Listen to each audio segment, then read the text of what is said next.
I sent the commercial to the WhatsApp earlier. Did you watch it, Woody? The one it was an ad for the Russian army. Yes, I did watch that. I wish we could show it. It's wild. It shows men in day-to-day occupations and lifestyles. One guy's working out. It's like, in Russian, of course, Russian text and language. And it's like, is this what you're getting strong for? Is this real strength? And then it shows the weightlifter all of a sudden in uniform and he's got a gun. And then it's like, is this what drives you? And the guy's driving a cab, like he's a cabbie. Mm-hmm. And then all of a sudden he's in uniform driving like a tank or some shit. Yeah. And they do that for like 3 different just regular dudes trying to live their lives. And at the end it says, you're a man, be a man, a real man. And it's like, fuck. Dude, it's like, this is what men do. And I feel like it works even better on a young Russian. Like if you're a 22-year-old Russian, like full of machismo, like that ad will hit. Yeah. I mean, and that's that's like the most common propaganda ever during a war is like you need more men, and so you socially shame and try and you're lesser than look at this Russian guy trying to live his life and make money driving a cab for his family, pussy, go fight and die. It's like, okay, well, that's absurd. Like that. Yeah, there you go. There's an oligarch that needs a cement factory in Ukraine. Like optically, as an outsider, what will he do with that lime deposits? Like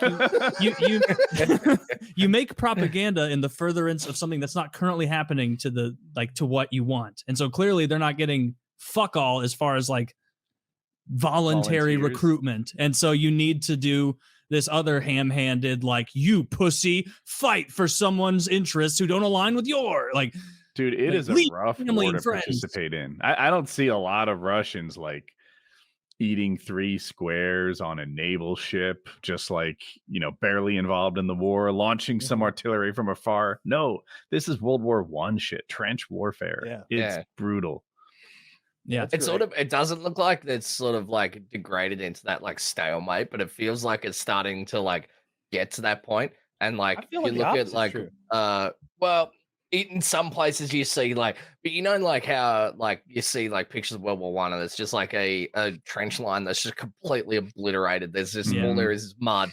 It's like it's you can still see like grass and stuff like that, but I think it's starting to get there. Like, because you look at like the pictures of Bakhmut and it's just like completely leveled, and then there's just like fucking like craters and shit. You level like it every winter, so that it grows grass in the spring. There's no like grass. Mr. President, this is an insane way to run a country. Please don't make us rebuild all the cities for spring because it puts a smile on your face. You see no building. No, we give jobs to build this.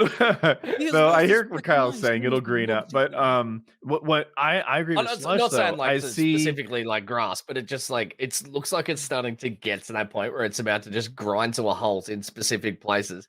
And then the opposite. Let me comment on this. One, like I've seen this. I've seen fields where like a tank is driving through, and there are, I don't know what to call it, like a pockmark from like a crater from artillery that's hit already. Yeah. 150 of them have fired at this spot before. There's a bunch of burnt out hulks of, I call everything a tank because they look like tanks to me, but of tank and tank-like things. Actually, it's a BTR.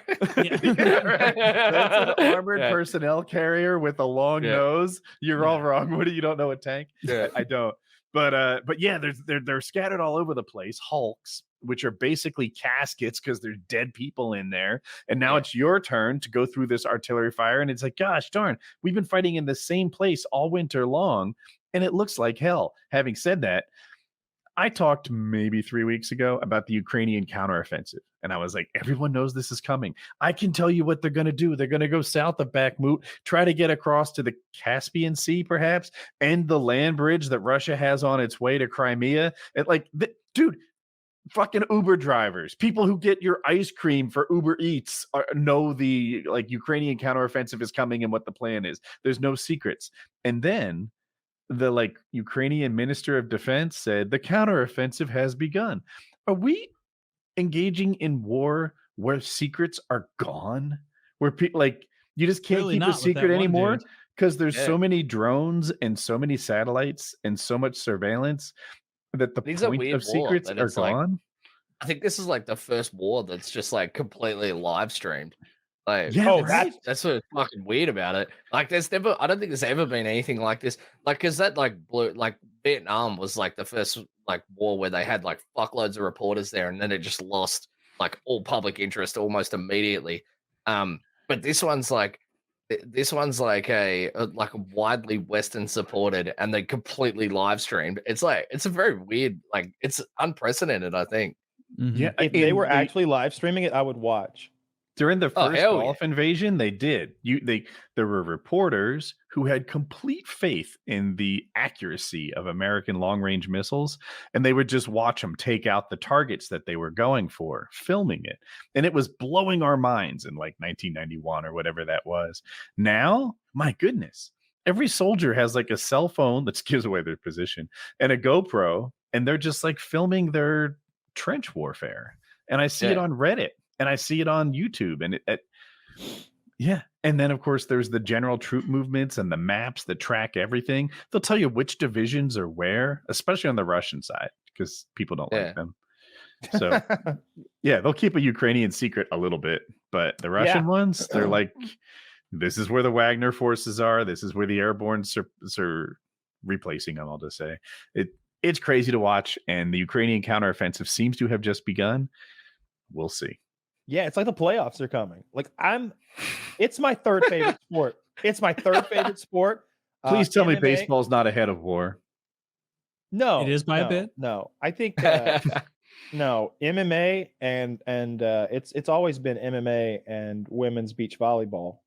Mm-hmm. Solid choices. Yeah, I think MMA only wins because it has better marketing. If MMA didn't have the marketing, if you put all the MMA marketing onto the Ukraine war, I think it would overtake it. Monster Energy Sunday pay-per-view piece brought to you by Modelo. yeah. That's honestly, Sunday. All the soldiers stripped down to just board shorts. Yeah. Oh, pay-per-view. Get on there. Like this Reebok uniforms, chiff. Yeah. Jake Paul. Jake Paul's gonna fight a starved Wagner fucking prisoner. You listen to me, Vladimir Putin. Yeah. That's all I want to say. Get that really hyped up. That would help. Harley's gonna box a Russian. How about some monster trucks in the war? That'd get my attention. Solid. Monster trucks? Dude, how effective would a... All right, just hear me out for a second. Okay. Let's say tomorrow, Russians wake up, they hear a roar over the hillside, right? We've been fighting for days. We know where they are. They know where we are. Drones are always overhead exploding. Artillery fire is constant. The only reprieve is the short bits of sleep that we can manage between the explosions that kill our friends left and right. But we hear this roar, and we look, and what is that? That's not a tank. No, it's all that smoke around it and fire. It's Grave Digger. It's Grave Digger. Grave Digger was the one. And I want to play a John Cena song. It's Grave Digger coming over the front lines. Pouncing on the top of tanks. Dude, I swear to God, Grave the tanks Digger, are completely unharmed. I swear to God, Grave Digger would make it through the trench easily. It would hit it and bounce and fly through that thing. I think the how far behind his back wheels a little bit? Show off. How far into Russian lines do you think Grave Digger could go? This is a great idea. We should do this. The flag. So I want a Photoshop of it like going over a line of Russians and they're like crouching in terror, jumping like a fucking T-34 or whatever they're fucking. Donald Trump in the seat. This is revolutionizing like the way Americans with shotguns in World War One. Monster trucks. They're too bouncy to hit. Russians I don't think that's true. Listened to a podcast about monster trucks the other day, and there's one thing that would hold it back. Really?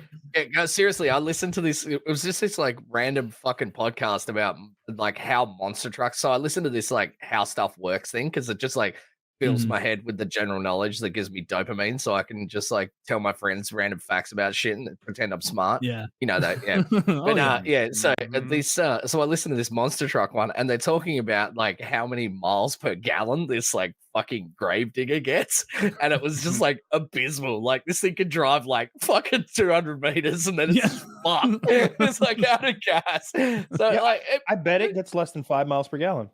Yeah, I think it's. I think it's in like measured in yards. Yeah, per gallon. I mean, sure. Yeah. What kind of a drivetrain does Gravedigger have, Zach? Let's break it down. I'd like to know how many horsepower. But this is the thing. They have different gravediggers, so like there's not. It's not the same one. No, it's not the same one. So they're just like plastic shells. So there's like fuckloads of these monster trucks, and they tow them around, and they have them everywhere. But they just have this plastic shell of Gravedigger that's just like. So we could have a squadron of Gravediggers. You could have your own fucking Gravedigger if you wanted. So we put a dozen Gravediggers out there. We mount 50 caliber machine guns to the hoods. Yeah, that's pretty cool. I'm just saying. They'd all die. Is that called a technical? So cool, though. A technical? Yeah, that's called. When you like. You could just get like when you jerry rig a vehicle up to what? No, because sometimes instead of saying jerry rig, I say jury rig because that's a thing in Fallout. It's a perk. You're rigging the jury. Makes sense.